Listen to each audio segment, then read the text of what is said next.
ভারতের প্রথম lichen garden, যেটা অবস্থিত মুন্সিয়ারি, উত্তরাখণ্ডে। এখানে আমরা লাইকেন গার্ডেন দেখার সঙ্গে সঙ্গে আমার ছোট ছেলে দৌড়ে চলে গেল, যেখানে ওকে যেতেই হবে, ভেতরে প্রবেশ করতেই হবে।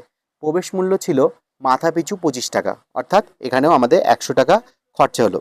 লাইকেন জিনিসটা হচ্ছে একটা পাথর বা গাছের উপর একটা শক্ত পৃষ্ঠ পেলেই এই জাতীয় শৈবালগুলো বেড়ে ওঠে। লাইকেন অ্যাকচুয়ালি একটা হচ্ছে ছত্রাক এবং একটি সালোকসংশ্লেষে সক্ষম জীবের একত্রে সহাবস্থান। ইংরেজিতে লাইকেন শব্দটি এসেছে ল্যাটিন শব্দ লাইকেন থেকে, যার অর্থ হলো শৈবালতুল্য পুষ্পক। একটি শৈবাল এবং একটি ছত্রাক দিয়ে তৈরি অসংখ্য উদ্ভিদ সদৃশ জীবন্ত জিনিসের যে কোনো একটি শক্ত পৃষ্ঠে, যেমন কাঠ, পাথর বা গাছে একসঙ্গে বেড়ে ওঠে। ভোজ্য লাইকেন একটি পুষ্টি সমৃদ্ধ মূল্যবান সম্পদ। ভারত, জাপান, চীন এবং অন্যান্য ইউরোপীয় দেশে ব্যাপকভাবে ব্যবহৃত হয়। লোকজ খাদ্য এবং ওষুধ হিসেবে ব্যবহারের দীর্ঘ ইতিহাস রয়েছে। বিষয়গুলি ছোটবেলায় জীবনবিজ্ঞান বইয়ে পড়েছিলাম, এখন চাক্ষুষ দেখতে পেয়ে খুব ভাল লাগলো। আশা করি আপনাদেরও ভাল লাগবে। আপনারা এখানে আসলে অবশ্যই এই লাইকেন গার্ডেনটা বা মিথজীবী ও পুষ্টি সম্পন্ন লাইকেন গার্ডেনটা অবশ্যই ভিজিট করবেন। Thank you, keep watching, keep sharing.